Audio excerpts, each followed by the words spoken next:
রক্তের প্রতিবাদ, এটা আমাদের ইমানের প্রতিবাদ, আমাদের ইমানি দায়িত্ব এই অন্যায়ের বিরুদ্ধে প্রতিরোধ করে তোলা।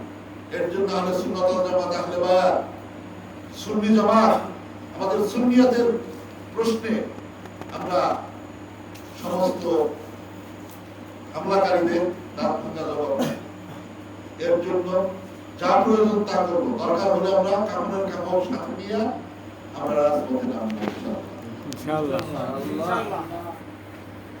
আর আমাদের বড় ভাইয়েরা ডিসিশন নিয়েছে, প্রয়োজন সেখানে যাবে।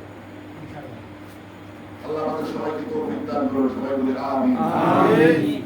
আর আপনারা শুনলে খুশি হবেন যে এ ব্যাপারে ধরেন জন্ম উপদেশটাই বলি আল্লাহদের বংশ।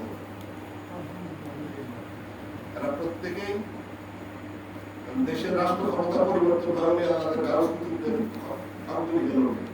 কাজে ছোট ছোট কিছু হইতেই পারে ঘটনা। ডক্টর ইউনূস সাহেব নিজে একজন তরিকাপন্থী লোক, তার মুর্শিদ জিন্দা আছে, ওনাকে সবাই বলি ওটা ঘুষখোর নাকি। একটা ব্যাংকের 3% মালিক আর 97% মালিক হলো পাবলিক। পাবলিক ঘুষ খানা ঘুষ খায় নিয়ে একলা নাকি।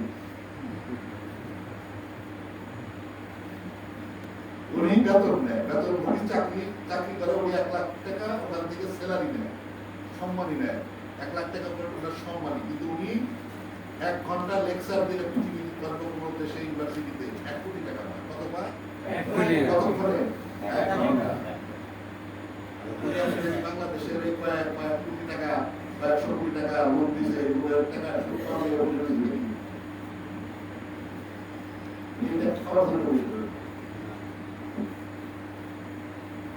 তারপরে ওনার যে লেখাই আছে, ওনার প্রত্যেকটা লেখার বিনিময়ে উনি পায়, রয়্যালিটি পায়। ওই রয়্যালিটি দিয়ে ওই বছরে যা পায় তা দিয়ে বাংলাদেশ 1 বছর চালাতে পারে। সারা বছরে যা রয়্যালিটি পাবে দিয়ে পুরো বাংলাদেশের মানুষকে 1 বছর খাওয়া পড়া ভরণ করতে পারবে। আর 1 বছরে যে টাকা আমি পাই, লেকচার দিয়ে পাই, এটা দিয়ে বাংলাদেশকে 5 বছর খাওয়াতে পারবে। বাংলাদেশের বাজার লাগবে, টাকা লাগবে।